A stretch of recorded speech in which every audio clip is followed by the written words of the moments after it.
I'm Hazel. It's Saturday today, which makes it time to sit down and catch up on the WoW news of the week, what I have been up to, and highlight a hopefully helpful add-on. This week kicked off Collector's Bounty. It is live. It is here now. You can find it on your friendly local buff bar. This amazing collecting buff is active until the end of July, and we now know a fair bit more than we did last week about all of the particulars. So, the latest post on the topic clarified that the mount drop rates are buffed in pre-Dragonflight dungeons and raids. This is relevant because before what they had just said was that pre-Dragonflight mounts were dropped, which was a very wide pool of mounts. So this means that it is not a buff to the drop rate of Island Expedition mounts, not Torghast mounts, not outdoor rares like Rustfeather or Soundless. This is good to know, but there is definitely still plenty to keep busy with, so not necessarily cause for panic. Or maybe it is cause for panic if you have a lot of mounts to farm and not as much time as you wanted to. Another detail that was revealed in a short video that World of Warcraft posted to YouTube and then later deleted, the drop rate for these mounts is mentioned at being buffed by 5%, which is different from the 10x multiplier that we were talking about last week. I think what happened is that I may have seen the phrase up to 10 times and then gotten kind of carried away, especially because it was followed by sometimes up to 25 times, which kind of in my mind like framed the 10 as the minimum, when in fact it is not. It seems like 5% up is kind of the baseline here. It's hard to say, especially because they removed the short that had the information in it, so it's tough to say if they're trying to stand by that or not. It seems likely at this point that what they've done is roughly just set the drop rates to around 5%, which would be a 5 times bonus for some mounts that were previously 1%, and then more like a 10x modifier for a mount that was previously at a 0.5%. Hard to say what the exact numbers are, but I think that's more or less what they've done. I think you can expect roughly a 1 in 20 chance to see a mount from any given raid run or dungeon run of a pre-Dragonflight instance dropping a mount.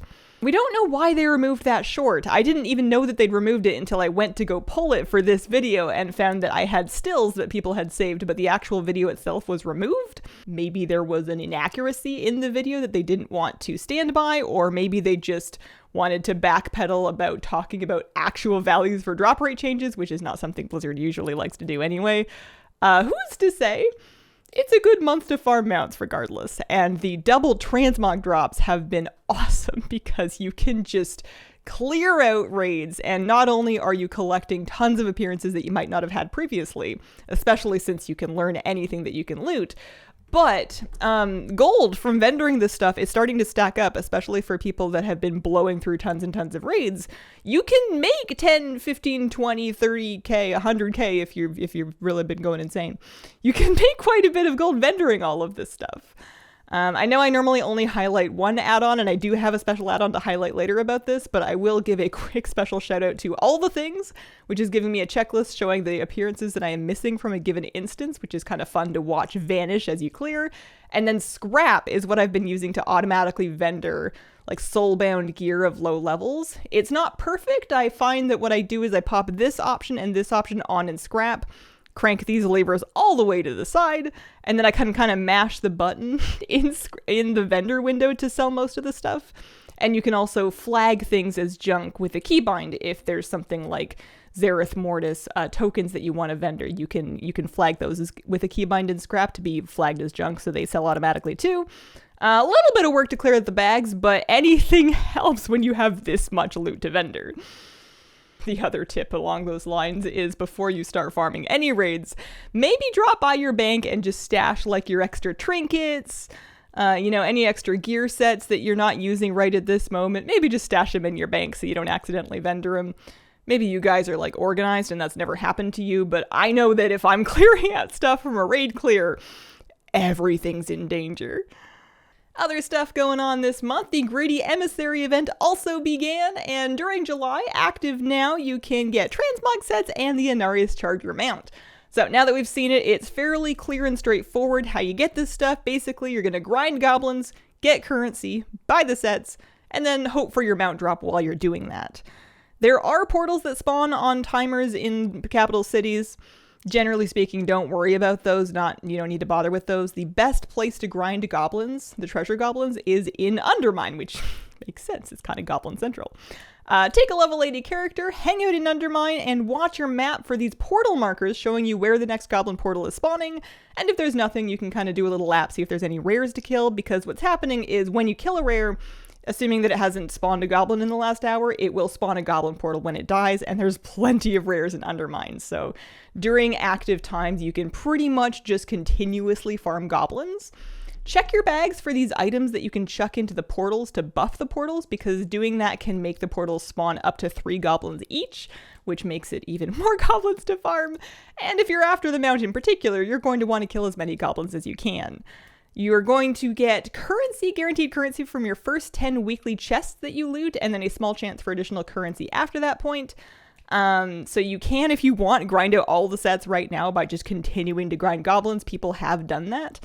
Or if you wanted to take it easier, you could just kind of do 10 chests per week. And then in the last week, you won't have quite all the sets bought by that point. So then you could grind the goblins to get the rest of the currency you need if you wanted to be more like efficient about it.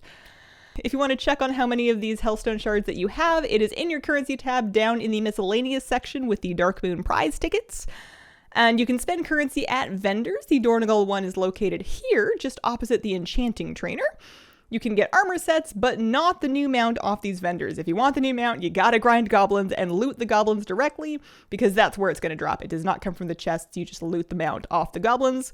I did not have the mount yet when I sat down to record footage for this, and I thought, I'll get a little clip of just killing a goblin, and the first one gave me the charger.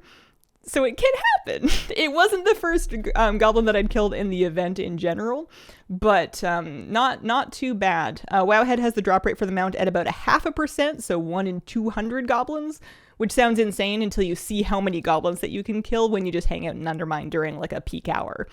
So don't forget to grind goblins if you want those things during the event. It's so easy to forget when there's the collector's bounty buff going on, but this is available during the exact same time frame, July 1st through 29th.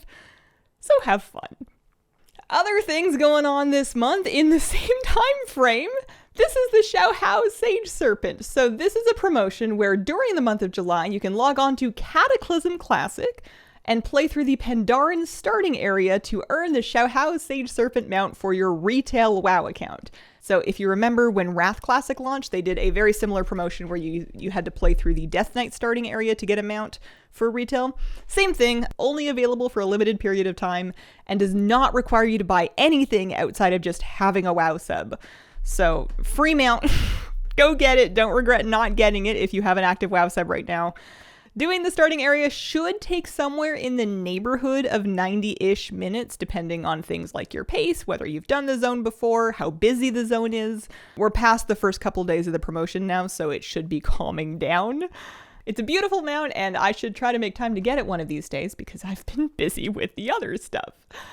As far as what I've been up to, I've been farming mounts. I made a list, very fancy, of the 9 mounts that I personally need from the event. I'm storing them in a very fancy and official spreadsheet that looks very professional. Looks like this. These are the mounts that I'm currently farming.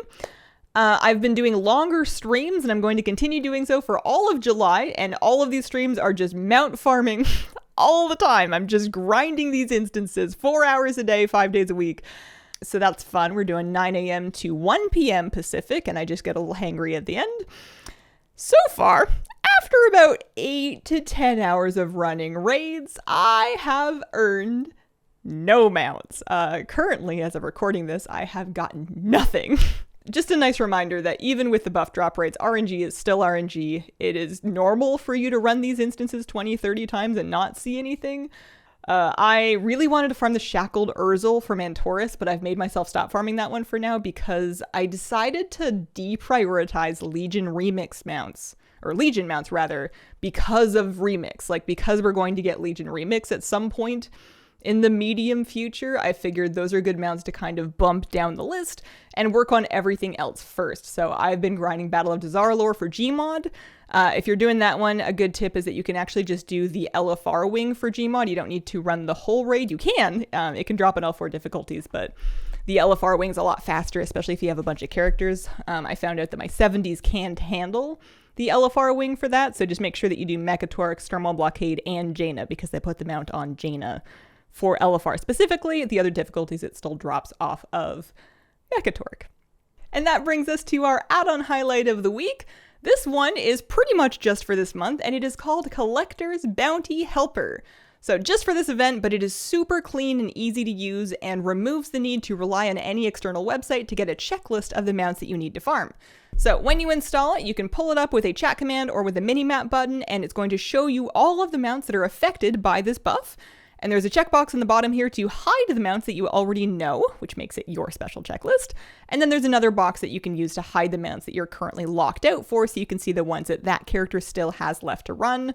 Super nice to have handy, especially in-game.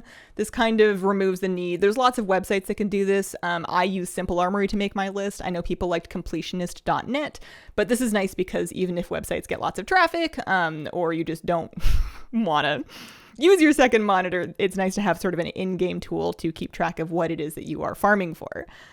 Another feature that's nice about Collector's Bounty Helper is that if you click on the name of a mount, it will pull up the map, showing you both which zone the instance is in and putting a waypoint marker on the entrance. If you're coming back to WoW after having been away for an expansion or two, I know a couple of people out there skipped Shadowlands, it might be nice to have some clues as to like where Necrotic Wake even is. Not everybody knows. And that has been my week. Thank you very much for watching. Feel free to stop by stream sometime. I'm curious to hear what kind of mounts you guys are getting to drop for you during the event. I'm live on Twitch Wednesday through Sundays, 9 through 1 for July only, up from 9 through noon, Pacific time, of course. I appreciate you guys, and I hope you have a wonderful, wonderful day.